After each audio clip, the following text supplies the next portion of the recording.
¿Qué tal, amigos, amigas? Bienvenidos y bienvenidas a el Centro Bíblico del Verbo Divino.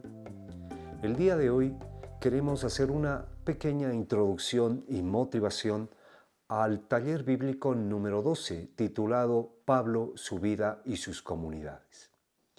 El taller bíblico número 12 básicamente tiene tres temas. En el primero queremos conocer, a vuelo de pájaro, de forma esquemática y en medida de lo posible, unas cuantas etapas de la vida de San Pablo. En la segunda parte queremos conocer las comunidades de Pablo a las que les dirigió cartas, a las que visitó, en las que vivió. Y en una tercera parte queremos conocer las grandes ideas, opciones de Pablo. Obviamente nos vamos a servir de lo que sabemos de él, de lo que en sus cartas él mismo nos permite comprender de su vida, de su pensamiento, de su propia fe y de lo que aparece también en el libro de los Hechos de los Apóstoles, que está bastante dedicado a él. Recuerde que Hechos de los Apóstoles, a partir del capítulo 12, está totalmente centrado en los viajes, en las peripencias, en la fe, en la teología de San Pablo. Para nosotros los cristianos es muy importante este personaje, porque es uno de los misioneros insignes, obviamente no el único, pero sin embargo es uno de los misioneros insignes de la primera etapa de la vida de la Iglesia. Fundador, misionero, maestro, pastor, un hombre que pudo guiar a las comunidades para enfrentar este mundo tan complejo como el greco-romano, una vez que los cristianos o el cristianismo salió del mundo agrícola o campesino judío en Israel. San Pablo es muy importante porque escribió unas cartas que en muy poco tiempo por los mismos cristianos serán conservadas, coleccionadas y entendidas como inspiradas y palabras de Dios, por lo cual todavía las tenemos en nuestra Sagrada Escritura.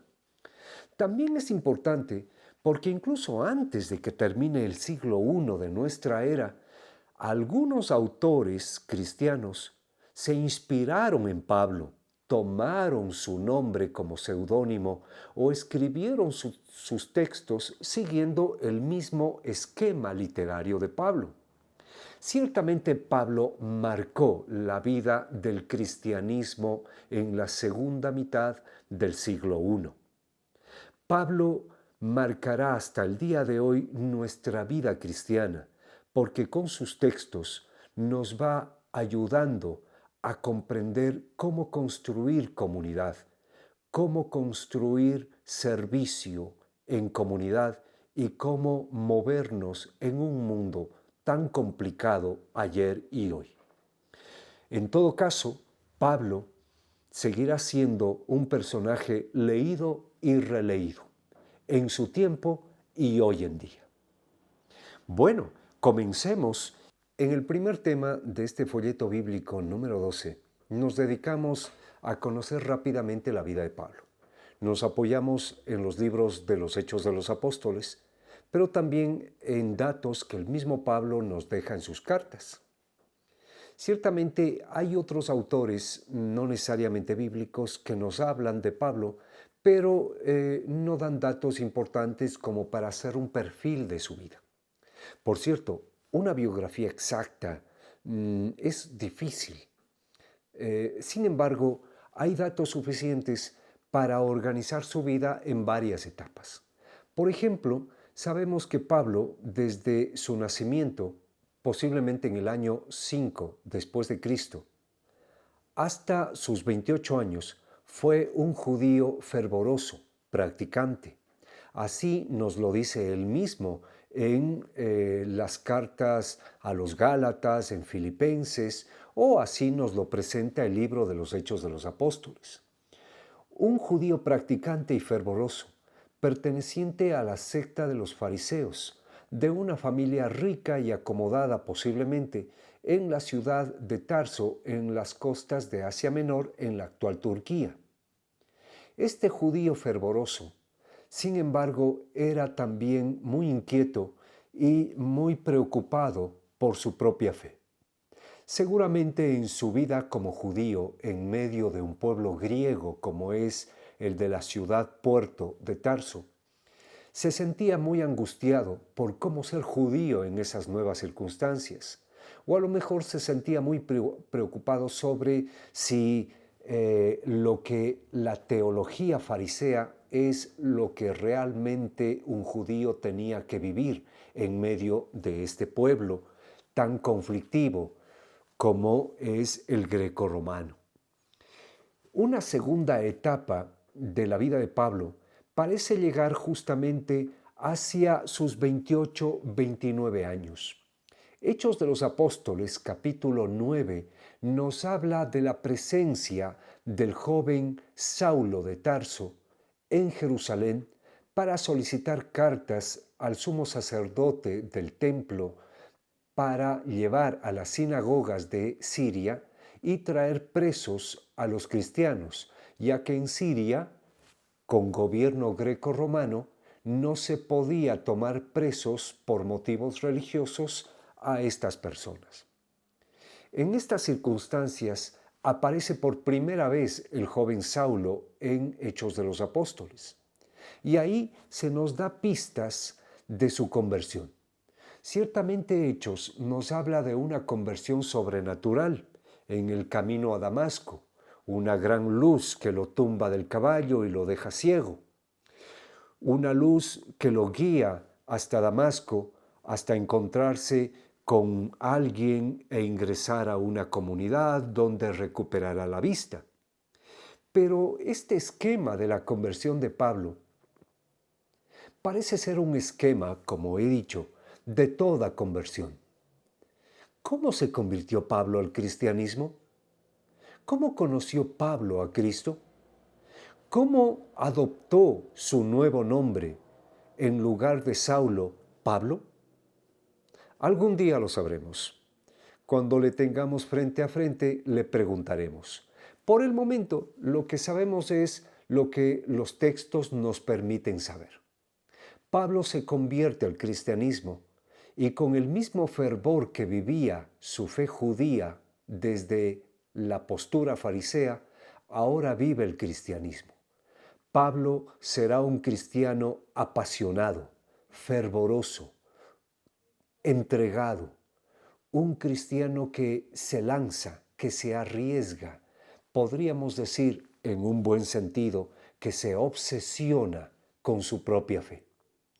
Esta parte de su primera etapa de vida cristiana sería la que Pablo desarrolla entre sus 28 o 29 años hasta sus 40 o 42 años. En este segundo momento de la vida de Pablo, este ya es un cristiano que vive en las comunidades de la zona de Antioquía y Siria y por algún motivo ha tomado la decisión de salir de las comunidades cristianas y volverse misionero. Justamente esta es la tercera etapa de la vida de Pablo. Un cristiano fervoroso, pero ahora misionero. En principio, Pablo es delegado por las comunidades de Siria para ir a Jerusalén con Timoteo y decidir un problema serio. Es el tema del que nos habla el libro de los Hechos de los Apóstoles en el capítulo 15.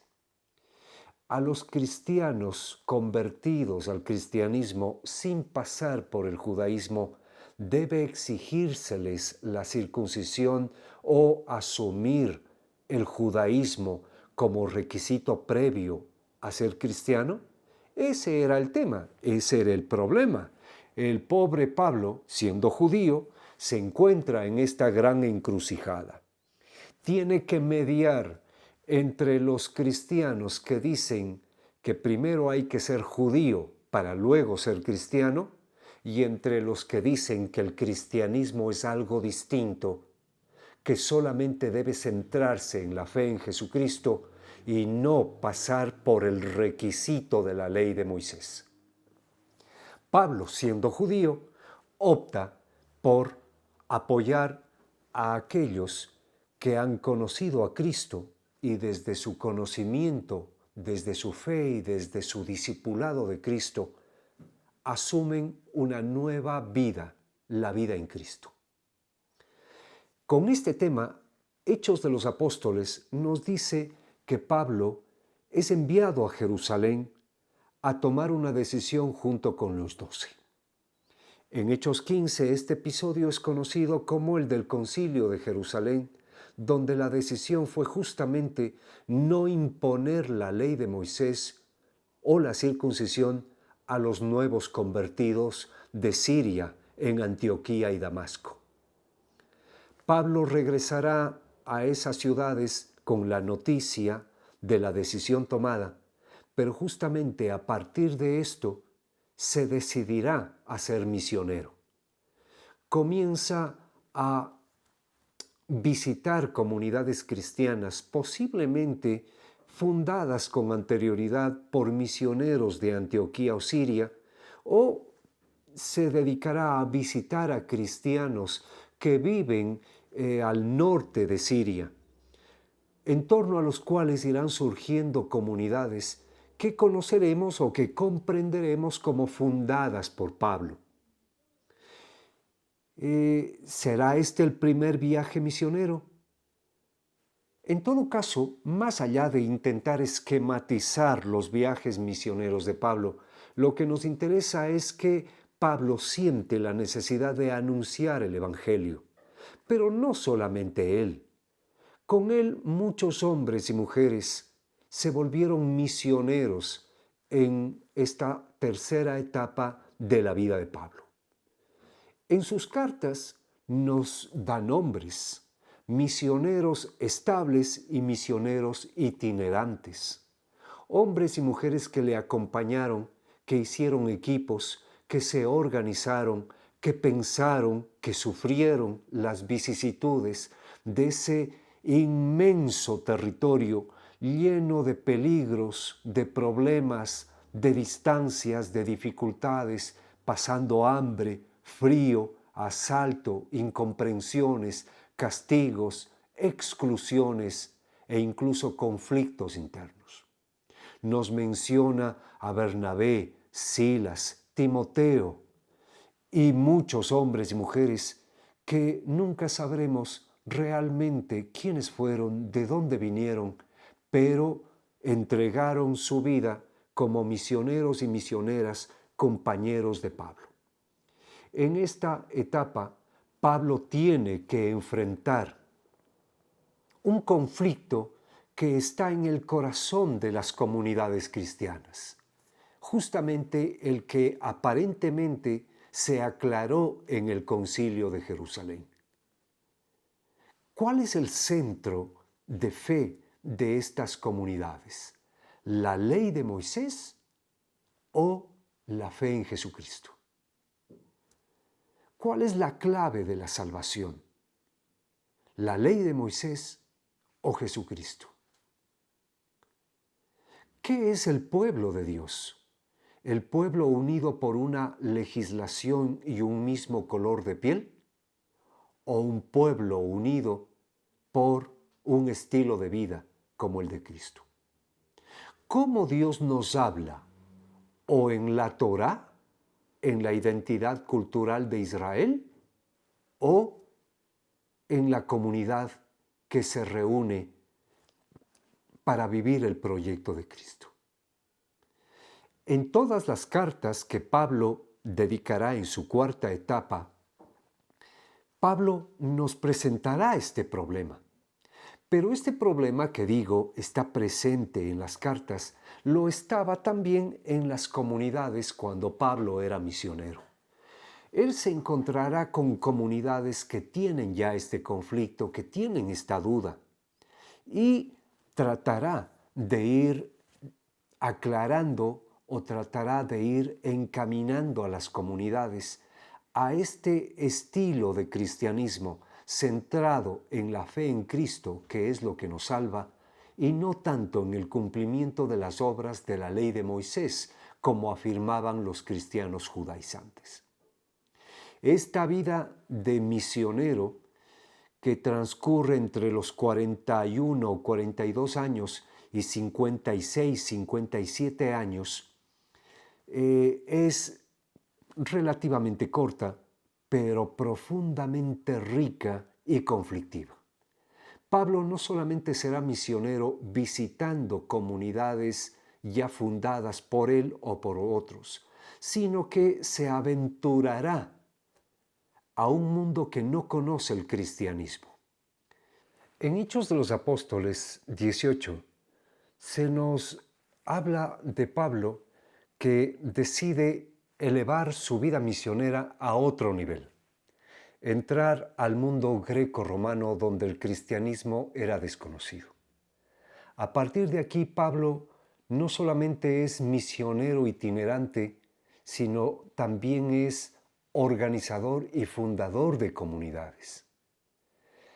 Hacia los 53 o 55 años de edad, Pablo funda comunidades en Grecia y logrará incluso impulsar movimientos misioneros que llevarán el cristianismo por Asia Menor o en la misma Grecia. Pablo, en su cuarta etapa de vida cristiana, ya no solamente será misionero itinerante o fundador y maestro de comunidades, sino que una vez que por muchos motivos tenga que pasar algún tiempo en prisión, se dedicará también a ser escritor. En la última etapa de su vida, prácticamente en sus últimos años, tal vez en sus últimos 6 o 7 años, Pablo se dedica a escribir. Escribe a sus comunidades desde la prisión o escribe a sus comunidades desde otras donde él está residiendo. Escribe sobre problemas de la vida comunitaria.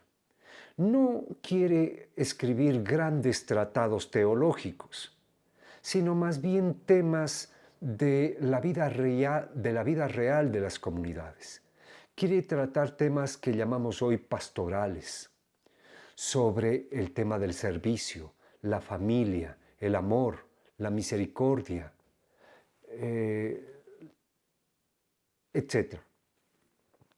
Pablo trata temas que le preocupa a la comunidad cristiana. Esto no quita que también nos regale grandes reflexiones teológicas que nos ayudan también hoy en día a alimentar o a iluminar nuestra fe. Pero en esta etapa, el Pablo escritor, el Pablo teólogo, el Pablo pensador, también deja su sello en el Nuevo Testamento.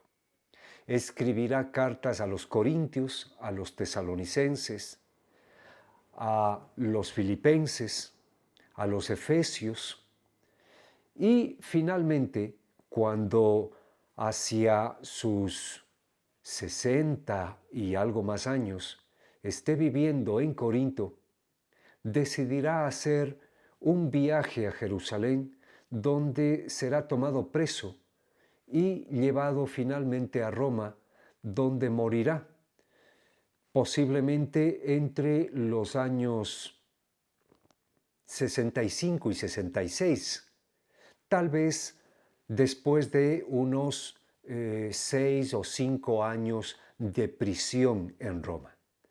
No lo sabemos muy bien, no hay datos exactos que nos permitan saber cuánto tiempo estuvo preso o en qué año exactamente fue asesinado. Lo que sí sabemos es que estando preso en Roma le sorprende la persecución iniciada por el emperador Nerón y posiblemente es ejecutado con los primeros cristianos en las primeras oleadas de mártires de ese mediados de la década de los 60 del siglo I.